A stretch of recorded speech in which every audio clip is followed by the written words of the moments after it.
Alright, you're wanting to collect manga. Let's do it the right way. Because when I started, I wasted a lot of money, time, and energy. And my loss is hopefully your gain. But here are 5 tips to starting your manga collection. First off, when you're starting a series, you have to know what you're getting into. Half the time I've been fooled by an alluring cover. Let's not bring up Box of Light. Or other times you get swayed by an interesting synopsis that makes you reconsider your entire manga tube journey. Isn't that right? No longer in another world. But you can avoid picking up manga that you absolutely hate by checking it out first. A lot of publishers have digital content, like Viz Media. They have 2 apps. They have a giant collection of series for dirt cheap, where you can try out the series and decide whether or not it's worth purchasing. Of course, there's always the high seas for those of us who love the pirate life. But overall, learn what you're getting into. And a bonus tip onto this, don't blindly buy new volumes to a series you are not caught up with. A lot of times things can change, and your favorite series might start going in a direction that you don't want to follow. That brings me up to my next tip. Stay faithful to your TBR schedule, you freaking hoarder. TBR is to be read. Yes, if you're not careful, this thing can go from manga collecting to hoarding, where it's no longer about the manga, it's about getting the next volume. Now, it's easy to fall down this hole because collecting a volume, especially one you've been searching for, can be a big dopamine hit, and it's addictive. So set up a percentage. How much of your collection should you have read before you buy more? Now, I speak to you as a recovering mangaholic. I've learned the error of my ways, and I'm now reading so many more volumes each month. It can get to a point where it's like channel surfing. You have all of these channels or all these streaming services, yet you can't find anything to watch. Same thing happens with manga. So figure out the percentage of manga that needs to be read before you buy more, set up a TBR schedule, and maybe even have your own TBR shelf, like this.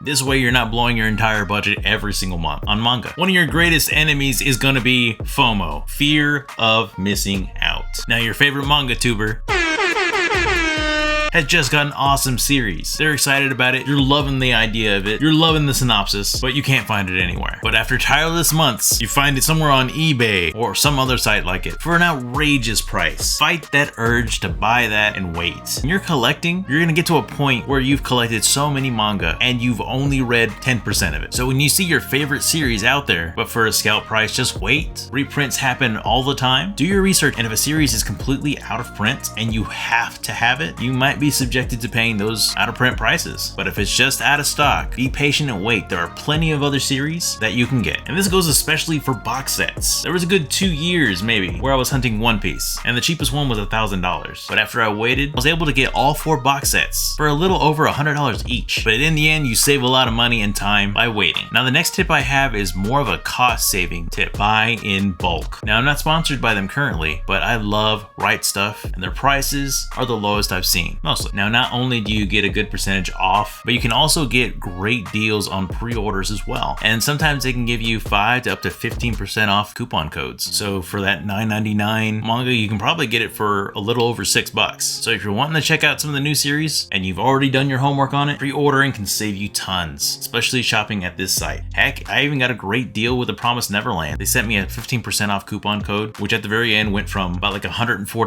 to $116, minus all the discounts they gave me. You can also find other sites where they sell complete series all together for a discounted price. So always try to buy in bulk if you can. I made a huge mistake when I went to Amazon. Granted, there are some good finds there. There are also some things to look out for. First, always look at somebody's review to make sure that they actually provide what they are advertising. Always look for pictures, because a lot of times people give you canned images, but always look to see what the volume looks like. Now on Amazon, if you buy for somebody who has a pretty bad review history, you might want to stay away from them. I didn't. I assumed everything I got was from Amazon. And when I got this volume of Black Butler, it was one that I had a hard time finding. When I found it online, I was overjoyed, but when I got it, I was mad. Now I kept it as a reminder to always be wary, but when I got it in, I noticed it was a library book or an ex-library book.